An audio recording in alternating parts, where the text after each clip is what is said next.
నమస్కారం ఘంటారావానికి స్వాగతం. ముందుగా ప్రధాన అంశాలు. కూటమి ఖాతాలోకి విశాఖ గుంటూరు మేయర్ పీఠాలు. మేయర్లుగా పీలా శ్రీనివాసరావు, కొవ్వలముడి రవీంద్ర ప్రమాణం.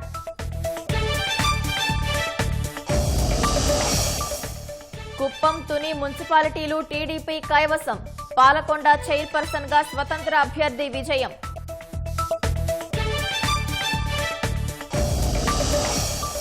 సిఐడి కస్టడీలోకి పిఎస్ఆర్ ఆంజనేయులు.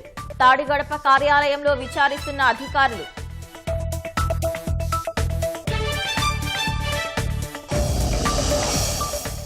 అమరావతిలో ప్రధాని మోదీ అధికారిక షెడ్యూల్ ఖరారు.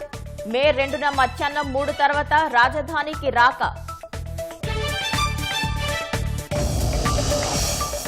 ప్రధాని మోదీతో రాజ్నాథ్, అజిత్ డోబాల్ భేటీ. ఉగ్రదాడి అనంతర పరిణామాలపై చర్చ.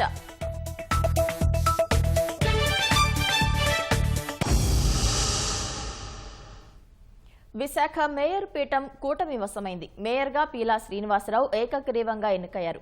ఈ నెల 19న జరిగిన అవిశ్వాస తీర్మానంలో కూటమి గెలవడంతో జీవీఎంసీ కొత్త మేయర్ కోసం నేడు ఎన్నిక నిర్వహించారు. పీలా శ్రీనివాసరావు పేరును స్థానిక శాసనసభ్యులు వంశీకృష్ణ శ్రీనివాస్, విష్ణుకుమార్ రాజు ప్రతిపాదించారు. కూటమి కార్పొరేటర్లు ఆయన్ను ఏకగ్రీవంగా ఎన్నుకున్నారు. జీవీఎంసీ మేయర్గా పీలా శ్రీనివాసరావు ఎన్నికైనట్లు ప్రత్యేక ఎన్నికల అధికారి జాయింట్ కలెక్టర్ మయూర్ అశోక్ ప్రకటించారు. ఎన్నికైనట్లుగా ధ్రువపత్రం ఇచ్చారు. అనంతరం విశాఖ మేయర్గా పీలా శ్రీనివాసరావు ప్రమాణ స్వీకారం చేశారు. విశాఖ నగర అభివృద్ధికి నిస్వార్థంగా పనిచేస్తానని ప్రకటించారు.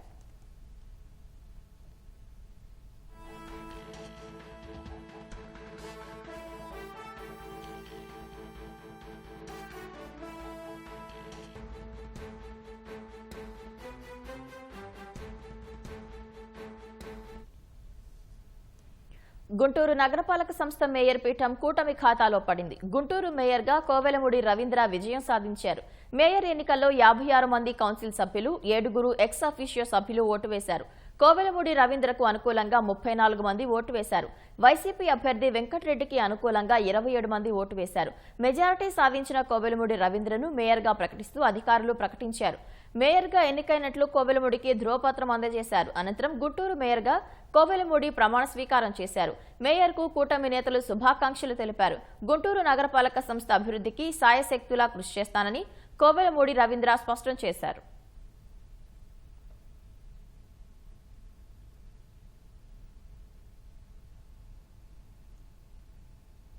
వెంకటరెడ్డి గారికి ఓటు చేయదలుచుకున్న వాళ్ళందరూ కూడా తమ చేతులు ఎత్తడం ద్వారా వారి ఓటుని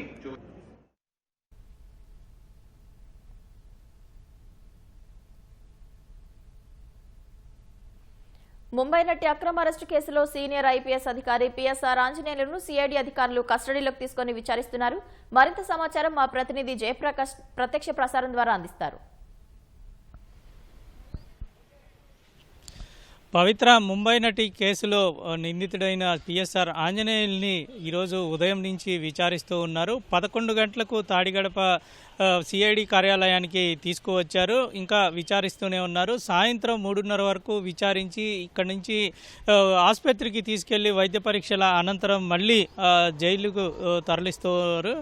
కోర్టు ఉత్తర్వుల ప్రకారం ఉదయం 10 గంటల నుంచి సాయంత్రం 5 గంటల వరకు విచారణకు అనుమతించింది. అయితే 5 గంటల కల్లా జైలు అధికారులకి అప్పగించాల్సినందున ముందుగానే ఒక గంటన్నర ముందుగానే ఇక్కడి నుంచి తీసుకువెళ్ళి వైద్య పరీక్షలు చేయిస్తారని మనకి సమాచారం తెలుస్తోంది. ఇందులో దర్యాప్తు అధికారిగా ఉన్న సిఐడి ఏఎస్పీ ప్రసాద్ ఆధ్వర్యంలో ఈరోజు విచారణ జరుగుతోంది. న్యాయవాది సమక్షంలో విచారణ జరగాలని కోర్టు ఉత్తర్వుల్లో పేర్కొంది. దీంతో ఆయన తరపు నుంచి ఉత్తర్వుల్లో నగేష్ రెడ్డి, అదేవిధంగా ఆయనతో పాటు రాజేష్ అనే 2 పేర్లని న్యాయమూర్తికి అందజేశారు. ప్రస్తుతం నగేష్ రెడ్డి అక్కడ ఉన్నట్లు మనకి తెలుస్తుంది. ఆయన సమక్షంలో విచారణ చేపడుతూ ఉన్నారు. విచారణలో పిఎస్ఆర్ ఆంజనేయుల పైన 3rd డిగ్రీ లాంటివి ప్రయోగించకూడదని ప్రత్యేకంగా ఉత్తర్వుల్లో పేర్కొన్నారు. అయితే విచారణలో భాగంగా కీలకాంశాలను రాబట్టేందుకు సిఐడి అధికారులు పలు ప్రశ్నల్ని సంధిస్తున్నట్టు తెలుస్తోంది. అసలు ముంబై నటిపై కేసు పెట్టాలని పిఎస్ఆర్ ఆంజనేయుల్ని ఎవరు ఆదేశించారు, ఎప్పుడు ఆదేశించారు, ఎక్కడ కేసు పెట్టాలి అంటే ఇబ్రహీంపట్నంలో కేసు పెట్టారు. అసలు ఇబ్రహీంపట్నంలో కేసు పెట్టడానికి గల కారణాలు ఏంటి అనేవి కూడా కొంత తెలుసుకోవాల్సిన అవసరం ఉంది. దీంతోపాటు అక్కడ స్థలం ఒకచోట ఎన్టీఆర్ జిల్లాలో ఉంది. అదేవిధంగా ఫిర్యాదుదారుడు స్వస్థలం అవనిగడ్డ వైపు అని చెప్తూ ఉన్నారు. అంటే కుక్కల విద్యాసాగర్ స్వస్థలం అవనిగడ్డలో ఉన్నారు. ఆయన వైసీపీ నేతగా పారిశ్రామికవేత్తగా ఉన్నారు. అసలు ఈ కుక్కల విద్యాసాగర్కి ఇటు ముంబై నటికి ఉన్న సంబంధం ఏంటి, ఎప్పటి నుంచి వాళ్ళిద్దరి మధ్య సంబంధాలు ఉన్నాయి, ఎలాంటి అంటే ల్యాండ్ సంబంధించి ఏమైనా సంబంధాలు ఉన్నాయా అనే విషయాలు కూడా ఇందులో ఆరా తీస్తూ ఉన్నారు.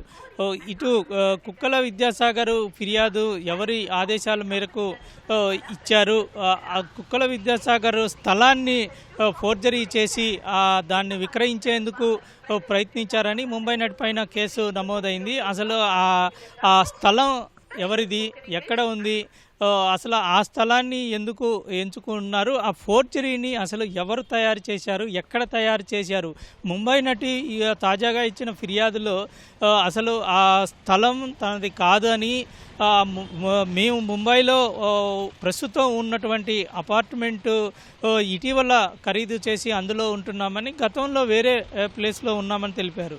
అయితే వేరే ప్లేస్లో ఉన్నప్పుడు ఇక్కడ అడ్రస్ ఎలాగా వాళ్ళు ఆ టైంలో పెట్టారు అంటే ఇదంతా కావాలని ఫోర్జరీ చేశారు. ఆ ఫోర్జరీ చేసింది కూడా ముంబైలోనే తయారు చేయించారని ఆమె ఆరోపించారు. అదే విషయాన్ని ఫిర్యాదులో పేర్కొన్నారు.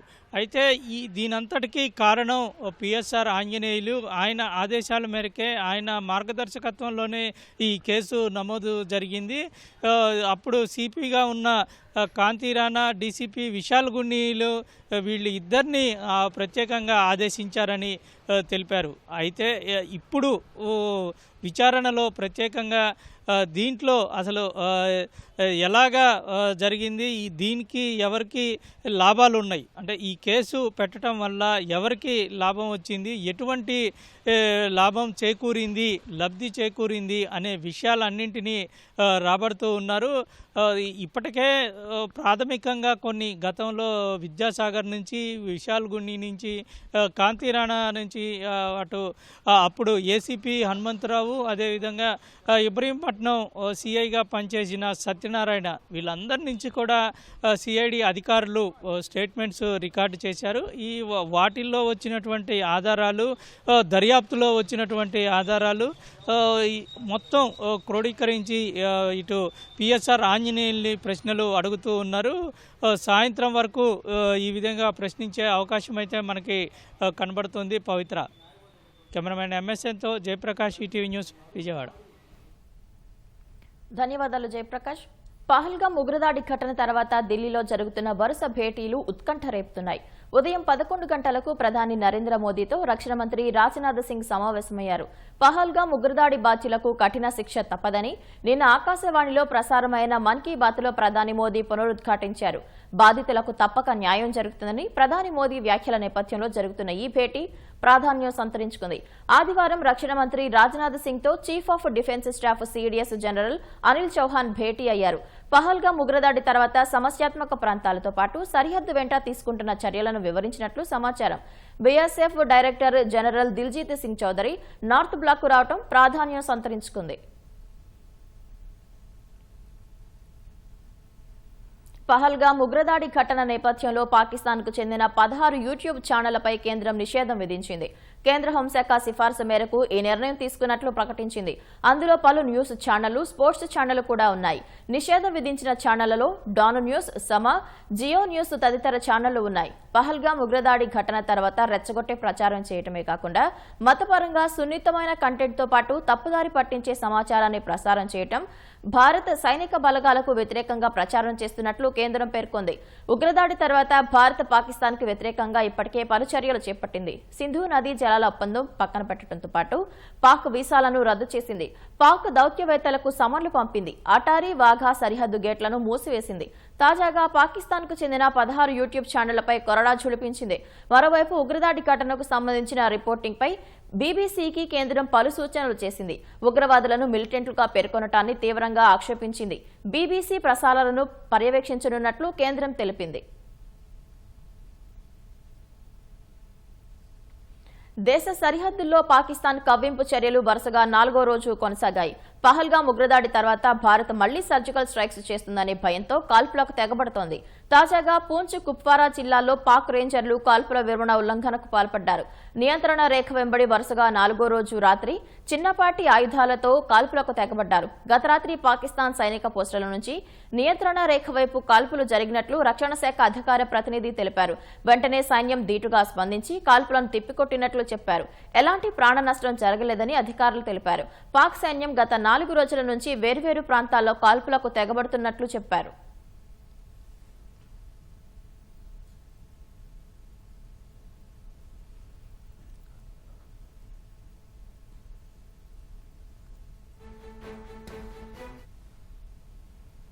జమ్మూ కశ్మీర్ పహల్గామ్లో ఉగ్రదాడికి నిరసనగా పశ్చిమ గోదావరి జిల్లా తణుకులో మాంటిసోరీ పాఠశాల విద్యార్థులు వినూత్న రీతిలో నిరసన తెలిపారు. ఉగ్రదాడికి నిరసనగా బాధితులకు మద్దతుగా విద్యార్థులు పట్టణ ప్రధాన రహదారిపై స్కేటింగ్ చేశారు. వీ లవ్ ఇండియా అంటూ నినాదాలు చేశారు. ప్రభుత్వ డిగ్రీ కళాశాల నుంచి నరేంద్ర సెంటర్ వరకు స్కేటింగ్ చేశారు.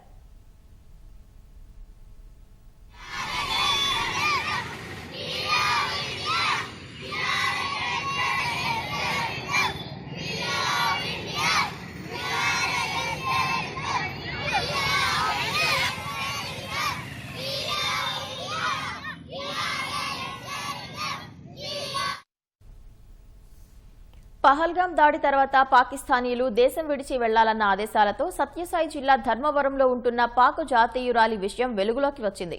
కర్ణాటకలోని బళ్ళారికి చెందిన మెహబూబ్ పీరన్ దేశ విభజన సమయంలో పాక్ వెళ్లిపోయారు.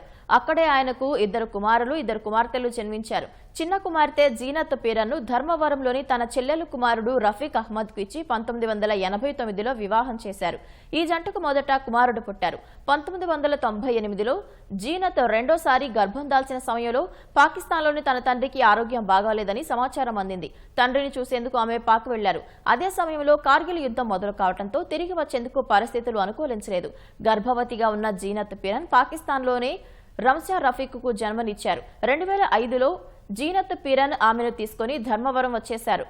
పాకిస్తాన్లో పుట్టడంతో రంజా రఫీక్కు ఆ దేశ పౌరసత్వం వచ్చింది. తర్వాత ధర్మవరం వచ్చి చదువు కొనసాగించినప్పటికీ భారత పౌరసత్వం కోసం ప్రయత్నించలేదు. 2018లో పాక్ పౌరసత్వాన్ని రెన్యువల్ చేసుకున్నారు. 2028 వరకు అది మనుగడలో ఉంటుంది. 2023లో భారత పౌరసత్వం కోసం దరఖాస్తు చేసుకోగా అధికారులు ఆమోదం వేయలేదు. పహల్గామ్లో ఉగ్రదాడి తర్వాత పాకిస్తాన్ పౌరులను తిరిగి పంపాలని కేంద్రం ఆదేశించిన నేపథ్యంలో ఆమె వివరాలు బయటకు వచ్చాయి. భారత్ పాకిస్తాన్ ఉద్రిక్త పరిస్థితుల నేపథ్యంలో జమ్మూ కశ్మీర్లోని సరిహద్దు ప్రాంతాల్లో ఉగ్రవాద కార్యకలాపాలపై పోలీసులు సర్చ్ ఆపరేషన్ చేపట్టారు. ఈ మేరకు దోడా జిల్లా భద్వేరాలోని పలు ఇళ్లలో తనిఖీలు జరిపారు. ఉగ్రవాదులకు సంబంధించిన ఇళ్ల యజమానులను ప్రశ్నించారు. ఉగ్రవాదుల సన్నిహితులు, వారి సానుభూతి పరుల కోసం కశ్మీర్ లోయ అంతటా పోలీసులు జల్లెడ పడుతున్నారు. పహల్గామ్ ఉగ్రదాడి తర్వాత ఉగ్రవాదుల ఇండ్లను కూల్చివేసిన భద్రతా దళాలు వందలాది అనుమానితులను అదుపులోకి తీసుకున్నారు. రాజధాని అమరావతి పనుల పునః ప్రారంభం కోసం ప్రధాని మోదీ పర్యటనపై ప్రాథమికంగా షెడ్యూల్ ఖరారైంది. మే 2వ తేదీన ప్రధాని మోదీ తిరువనంతపురం నుంచి మధ్యాహ్నం 2:50 విజయవాడ గన్నవరం విమానాశ్రయానికి చేరుకుంటారు. అక్కడి నుంచి హెలికాప్టర్ ద్వారా అమరావతి చేరుకుంటారు. 3:25 ప్రధాన వేదిక వద్దకు వస్తారు. మధ్యాహ్నం 3:30 నుంచి 4:45 వరకు రాజధాని పనుల పునః ప్రారంభ కార్యక్రమాల్లో పాల్గొంటారు. ఆ తర్వాత 4:45 హెలికాప్టర్లో విజయవాడ విమానాశ్రయానికి వెళ్తారు.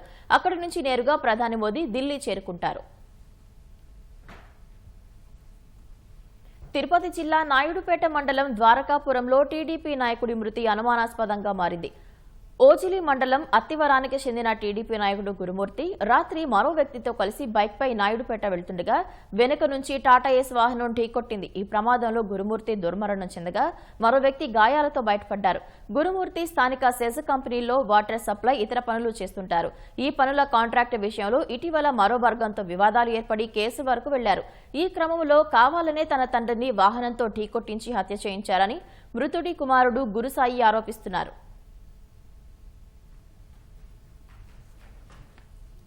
9:30కి వెళ్ళాను అక్కడికి. నేను వెళ్ళేటప్పటికి వ్యాన్ ఆగుంది. వ్యాన్ ఆగుండేసరికి ఏమైందని చూసాము. అంటే అప్పటికి నాకు తెలియదు మా డాడీ ఉన్నాడని. కింద చూస్తే మా డాడీ ఉన్నాడు. వ్యాన్ మూవ్ అవ్వలేదు. మూవ్ అవ్వకపోవడం వల్ల ఒక 5 మంది తోసి కాలు ఇరుక్కుపోయింది టైర్లో. తోసి కొంచెం మా డాడీని బయట తీసుకు ఏదో మాకు చిన్న ఆశ బతుకుంటాడేమో అని మేము డైరెక్ట్ మా కారులోనే, సొంత కారులోనే హాస్పిటల్కి తీసుకొచ్చాము. ఇక్కడికి తీసుకురావడం వల్ల డాక్టర్లు చూసి చనిపోయారని చెప్పారు. వాళ్ళు పక్కా ప్లాన్తో చేశారు. ఇది చేసిందైతే అమరేంద్ర, పెచ్చంగయ్య వీళ్ళే. మాకు ఇంకా ఎటువంటి శత్రుత్వం లేదు ఊర్లో. వాళ్ళు తప్ప మాకు ఎటువంటి వాళ్ళు ఆ బండి పేరు కూడా చందు అని ఉంది. మాకు అది డౌట్ ఏంటంటే మళ్ళీ ఆ బాబు వాళ్ళ కుమారుడు మళ్ళీ చందు అనే అతని మీద ఆ డౌట్ మాకు. అతను ఆ బండి ఆల్రెడీ ఊర్లో తిరిగి ఉంది. మాకు ఉద్దేశాడు. పాల్చూరు రోడ్లో వెహికల్ ఆగుంది. వీళ్ళు రాజపాలెం వచ్చేటప్పుడు వెహికల్ వీళ్ళకంటే ముందే వెహికల్ వచ్చేసిన తర్వాత వెళ్ళిపోవాలి వెహికల్. పాల్చూరు రోడ్లో ఆగుండడం అనిల్ రెడ్డి గారు చూశారు. వీళ్ళు వెళ్ళిన 10 మినిట్స్ ఒక 200 మీటర్స్ వెళ్ళి ఉంటారు. వెనకనే వెహికల్ వచ్చి లైట్స్ ఆపుకొని గుద్దారు. అనిల్ రెడ్డి గారు ఎడమ చేతి సైడ్ పడిపోయారు. నాన్న ఏంటంటే అద్దం తగిలి కింద పడి అట్లే ఇంచుమించు ఒక 1/2 కిలోమీటర్ అలానే లాక్కుంటా వెళ్ళిపోయాడు. మాకు ఎలా అన్నా న్యాయం చేయాలి. మాకైతే వాళ్ళు తప్ప మాకు ఎటువంటి వాళ్ళ మీద డౌట్ లేదు. ఎందుకంటే మొన్న గొడవప్పుడు పాల్చూరు పెద్దచంగయ్య వీళ్ళు ఎప్పటికైనా జాగ్రత్తగా ఉండమని లేపేస్తాం మేము అని చెప్పారు. అది ఇలా చేసి చూపించారు. కంపెనీలో మా డాడీ కాంట్రాక్ట్ ఇచ్చాడు. మా డాడీ కాంట్రాక్ట్ ఇచ్చిన తర్వాత అతనికి మా డాడీకి ఇద్దరికి ఇచ్చారు. ఇద్దరికి ఇస్తే మా ఇంజనీర్ వర్క్ చేయడం వల్ల మాకేంటంటే పెంచుతా పోయాడు వర్క్. అతను మా ఇంజనీర్ని కొట్టడం వల్ల కంపెనీ ఎండి అతనికి వర్క్ ఇవ్వలేదు. అక్కడ స్టార్ట్ అయింది గొడవ. అన్నమయ్య జిల్లా రైల్వే కోడూరు మండలం గుండాలేరు వద్ద లారీ ఢీకొని ఆటోలో వెళ్తున్న 2 మృతి చెందారు. 4 తీవ్రంగా గాయపడ్డారు. మృతుల్లో ఒకరు 15 ఏళ్ల బాలుడు కాగా 61 ఏళ్ల వృద్ధురాలు ఉన్నారు. నందలూరు నుంచి తిరుపతికి వెళ్తుండగా ఎదురుగా వచ్చిన లారీ ఢీకొని ప్రమాదం జరిగింది. వేసవి సెలవులకు బంధువుల ఇంట్లో గడిపేందుకు వెళ్తుండగా ఈ దుర్ఘటన జరిగినట్లు బాధితులు తెలిపారు. క్షతగాతులను స్థానికులు రైల్వే కోడూరు ప్రభుత్వాసుపత్రికి తరలించారు. ప్రథమ చికిత్స అనంతరం మెరుగైన చికిత్స కోసం తిరుపతి రుయాకు తీసుకెళ్లారు. ఘటనపై పోలీసులు కేసు నమోదు చేసుకుని దర్యాప్తు చేపట్టారు. రుణ యాప్ ద్వారా అమాయకుల మెడకు రుణబుచ్చు బిగిస్తున్న ముఠాను విశాఖ పోలీసులు గుర్తించారు. వీరికి సహకారం అందిస్తున్న 16 మందిని అరెస్టు చేశారు. నిందితులు అమాయకుల చేత 132 ఖాతాలు తెరిపించినట్లు పోలీసులు తేల్చారు. ఈ ఖాతాల ద్వారా 200 కోట్ల లావాదేవీలు జరిగినట్లు గుర్తించారు. విశాఖకు చెందిన ఓ వ్యక్తి రుణ యాప్ నుంచి గతేడాది 3,200 తీసుకుని తిరిగి చెల్లించిన సైబర్ నేరగాళ్లు వేధింపులు ఆపలేదు. దీంతో అతడు బలవన్మరణానికి పాల్పడ్డాడు. మృతుడి భార్య ఫిర్యాదు మేరకు సైబర్ క్రైమ్ పోలీసులు దర్యాప్తు చేపట్టారు. బాధితుడి వాట్సాప్నకొచ్చిన బెదిరింపుల్ని పరిశీలించగా పాకిస్తాన్ ఐపీ అడ్రస్ నుంచి వచ్చినట్లు గుర్తించారు. లావాదేవీలు అసోం, గుజరాత్ రాష్ట్రాలకు చెందిన బ్యాంకు ఖాతాల ద్వారా జరిగాయని నిర్ధారించారు. దీంతో పోలీసు బృందాల్ని ఇతర రాష్ట్రాలకు పంపించి ఆయా బ్యాంకు ఖాతాలు తెరిచిన 6గురిని అరెస్టు చేశారు. ఇదే కేసులో కర్నూలుకు చెందిన ఆర్ శ్రీనివాసరావును అరెస్టు చేసి విచారించగా 30 బ్యాంకు ఖాతాలు సైబర్ నేరగాళ్లకు అందించి 12 లక్షలు తీసుకున్నట్లు అంగీకరించారని విశాఖ సిపి శంఖబ్రత బాగ్చి వెల్లడించారు. మనకు 2 సస్పిషియస్ వాట్సాప్ నంబర్స్ వచ్చాయి. లాస్ట్ లాగింగ్ ఐపీ అడ్రస్ చూస్తే రావల్పిండి, పాకిస్తాన్, అక్కడ నుండి వచ్చింది. ఒక ప్రమోషనల్ లింక్ ఫేస్బుక్ లో దొరికింది. అదే క్యాష్ బ్యాక్ యాప్ ప్రమోట్ చేస్తూ. సో మేము 94 BNSS కింద నోటీస్ సర్వ్ చేశాము. అప్పుడు ఇన్వెస్టిగేషన్ చేస్తే ఫర్దర్ మనకు ఒక ఇండియన్ బ్యాంక్ అకౌంట్ నంబర్ దొరికింది. సో ఆ అకౌంట్ ఎవరు ఓపెన్ చేశారో చూస్తే అస్సాం హైలకంది, అక్కడ నుండి ఒక వ్యక్తి ఓపెన్ చేశారు. మనకు ఏం తెలిసిందంటే ఇది వచ్చేసి న్యూస్ అకౌంట్. వాళ్ళు అకౌంట్ ఇలా ఇస్తారు. రకరకాల ఫ్రాడ్ లో, మోసంలో ఈ అకౌంట్ లో అమౌంట్స్ వస్తాయి. ఈ అమౌంట్ కి వచ్చిన అమౌంట్ మళ్ళీ ఇంకా 5 డిఫరెంట్ అకౌంట్స్ కి వెళ్ళిపోయినాయి. నెక్స్ట్ టోటలీ ఈ లోన్ యాప్ ఫ్రాడ్ లో కనీసం 1500 మంది మోసపోయారు అని కంప్లైంట్ ఇచ్చారు 1930 పోర్టల్. ఇంకా చాలా మంది ఉంటారు, వాళ్ళు మోసపోయి ఉంటారు కానీ కంప్లైంట్ ఇవ్వలేదు. ఏలూరుకు చెందిన అంజనాదేవిని అదుపులోకి తీసుకుని ప్రశ్నించారు. ఆమె ఇచ్చిన సమాచారం మేరకు హైదరాబాద్ కు చెందిన సాంబశివరావు, అతని అనుచరులు 7 అరెస్టు చేశారు. ఈ కేసులో సాంబశివరావును ప్రధాన నిందితుడిగా గుర్తించారు. అతనికి టెలిగ్రామ్ యాప్ ద్వారా రుణ యాప్ మోసాలకు పాల్పడుతున్న చైనాకు చెందిన హంట్ యాండీ పరిచయమయ్యారు. బ్యాంకు ఖాతాల్ని ఇస్తే వాటిల్లో జరిగిన నగదు లావాదేవీల్ని బట్టి ₹1,60,000కు ₹1,60,000 కమిషన్ ఇస్తామని ఆశ చూపారు. దీంతో సాంబశివరావు తన స్నేహితులైన సందీప్, దిలీప్, జీవన్ సాయి కృష్ణ, ఆదర్శ్, శ్రీనివాస్, భరత్ ద్వారా అమాయకుల నుంచి 132 బ్యాంకు ఖాతాలు తెరిపించారు. వాటిని చైనాకు చెందిన సైబర్ నేరగాళ్లు హంట్ ఆండీలకు ఇచ్చారు.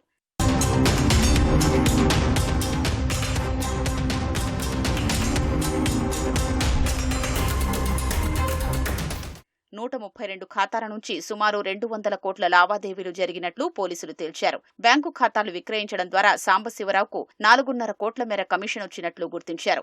అతనితో పాటు దిలీప్, సందీప్ ఫోన్లను పరిశీలించగా 60 లక్షల మేర క్రిప్టో కరెన్సీని గుర్తించి ఒక హార్డ్వేర్ సహకారంతో జప్తు చేశామని విశాఖ సిపి తెలిపారు.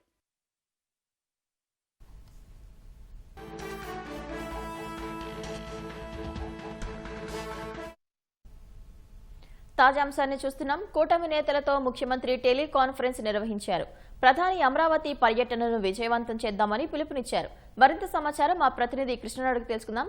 కృష్ణ, టెలికాన్ఫరెన్స్ లో సీఎం చంద్రబాబు కూటమి నేతలకు ఏ అంశాలపై దిశానిర్దేశం చేశారు? పవిత్ర, ముఖ్యమంత్రి చంద్రబాబు కూటమి నేతలకు టెలికాన్ఫరెన్స్ ద్వారా ఏదైతే 2వ తేదీన ప్రధాని నరేంద్ర మోదీ రాష్ట్ర పర్యటనకు రానున్నారో దీనికి సంబంధించిన వివరాలను సుదీర్ఘంగా మాట్లాడారు. నేతలందరికీ ఆత్మీయ ఆహ్వానం పలికి ప్రతి ఒక్కరూ తమ సొంత పనిగా బాధ్యత తీసుకుని వ్యవహరించాలని చెప్పి దిశానిర్దేశం చేశారు. తెలుగువారి ఆత్మగౌరవానికి ప్రతీకైన రాజధాని అమరావతి రాష్ట్రానికి ఆత్మ లాంటిదని చెప్పి చంద్రబాబు వివరించారు. ఏదైతే మే 2న ఎంతో ప్రతిష్టాత్మకంగా రాజధాని అమరావతి పునర్నిర్మాణ పనులకు వచ్చే ప్రజలకు ఎలాంటి అసౌకర్యం కలగకుండా కూటమి నేతలంతా బాధ్యత తీసుకోవాలని పిలుపునిచ్చారు. అలాగే ప్రజలను తప్పుదారి పట్టించి వ్యతిరేక శక్తుల పట్ల కూడా అప్రమత్తంగా ఉండాలని ఆయన సూచించారు. అన్ని ప్రాంతాల సమగ్రాభివృద్ధికి కృషి చేస్తున్నందున త్వరలోనే రాష్ట్రంలో 42 నియోజకవర్గాల్లో పారిశ్రామిక పార్కులు కూడా ఏర్పాటు చేస్తున్నట్లు సీఎం వెల్లడించారు. అలాగే రాజధాని అమరావతి పునర్నిర్మాణానికి ప్రధాన నోరి కార్యక్రమానికి ఆయన ఆహ్వానం పలికారు. ప్రతి ఒక్కరూ బాధ్యతగా రావాలని చెప్పి కోరటం జరిగింది. ఒక కుటుంబం నివసించేందుకు మంచి ఇల్లు ఉండాలని ఎలా అనుకుంటామో ప్రజలు గర్వంగా చెప్పుకోవడానికి కూడా రాజధాని కూడా అంతే అవసరం అని చెప్పి చంద్రబాబు వివరించారు. అలాగే అభివృద్ధి వికేంద్రీకరణ ఎన్డీఏ విధానం కాబట్టి 2014 నుంచి కేంద్ర విద్యా సంస్థలు అలాగే విద్యా సంస్థలు అటు ఉత్తరాంధ్ర, ఇటు కోస్తా, రాయలసీమ 3 ప్రాంతాలను ఏర్పాటు చేస్తూ వచ్చామని చెప్పారు. అన్ని ప్రాంతాల్లో సమానంగా అభివృద్ధి చేస్తున్నామని చంద్రబాబు తెలంగాణకు హైదరాబాద్, అలాగే కర్ణాటక బెంగళూరు, తమిళనాడుకు చెన్నై రాజధానుల ద్వారా 70% ఆదాయం వస్తుందని వివరించారు. అలాగే మనకు కూడా ఒక మంచి నగరం ఉంటే రాష్ట్రానికి కూడా సమృద్ధిగా ఆదాయం సమకూరుతుందని అమరావతి నిర్మిస్తున్నట్లు ఆయన స్పష్టం చేశారు. అలాగే రాజధాని నిర్మాణానికి రైతులు స్వచ్ఛందంగా భూములు ఇచ్చిన విషయాన్ని కూడా సీఎం గుర్తు చేశారు. వారు ఇచ్చిన భూముల్లోనే రాజధాని నిర్మించడంతో పాటు తిరిగి వారికి రెసిడెన్షియల్, కమర్షియల్ ఫ్లాట్లు అభివృద్ధి చేసి ఇస్తున్నామని కూడా వెల్లడించారు.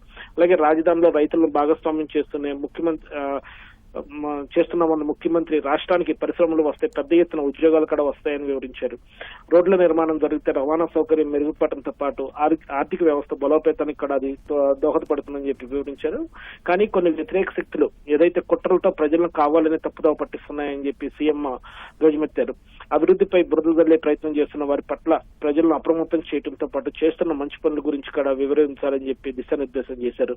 అలాగే ఎమ్మెల్యేలు, మంత్రులు బాధ్యత తీసుకుని ప్రజలకు వాస్తవాలు తెలపాలని చెప్పి సీఎం సూచించారు. ఇబ్బందులు అధిగమిస్తూనే సంక్షేమం, అభివృద్ధి బాటను వేడటం లేదని ఆయన వివరించారు. అధికారంలోకి వచ్చిన 10 నెలల్లోనే చేసిన అభివృద్ధికి సంబంధించి వివిధ అంశాలు ఏదైతే అటు విశాఖ స్టీల్ ప్లాంట్ కు కేంద్రం 11,400 కోట్ల రూపాయలు మంజూరు చేయటం, అలాగే పోలవరానికి నిధులు సాధించడం, విశాఖ రైల్వే జోన్ మంజూరు చేయించుకోవటం, అలాగే డిఎస్సి ప్రకటించడం, మత్స్యకార భరోసా ఇవ్వటం, ఎస్సీ వర్గీకరణ చేపట్టడం, అన్నా క్యాంటీన్లు, పింఛన్లు పెంచడం, 3 గ్యాస్ సిలిండర్లు ఇవ్వటం వంటి అంశాలు ఏ విధంగా చేసుకుంటూ వచ్చింది 10 నెలల్లోనే ఎన్ని ఆర్థిక కష్టాలు ఉన్నా సరే అన్ని వివరించడం జరిగింది. త్వరలోనే రాష్ట్రంలో 42 నియోజకవర్గాల్లో ఇండస్ట్రియల్ పార్కులు కూడా ఏర్పాటు చేస్తున్నట్లు సీఎం వెల్లడించారు. మొత్తం 175 నియోజకవర్గాలను రాబోయే రోజుల్లో ఇండస్ట్రియల్ పార్కులు ఏర్పాటు చేస్తామని చెప్పి ఆయన ప్రకటించారు. మొత్తంగా అన్ని ప్రాంతాల సమగ్రాభివృద్ధి ప్రభుత్వం ముందుకెళ్తున్న ప్రతి ఒక్కరూ ఈ ప్రధాని నరేంద్ర మోదీ మే 2వ తేదీన జరిగే రాజధాని పునర్నిర్మాణ కార్యక్రమంలో బాధ్యత తీసుకుని ముందుకొచ్చి జయప్రదం చేయాలని చెప్పి ఆయన టెలికాన్ఫరెన్స్ ద్వారా అటు తెలుగుదేశం, బీజేపీ, జనసేన 3 పార్టీల నాయకులను కోరడం జరిగింది. పవిత్ర, ధన్యవాదాలు కృష్ణ.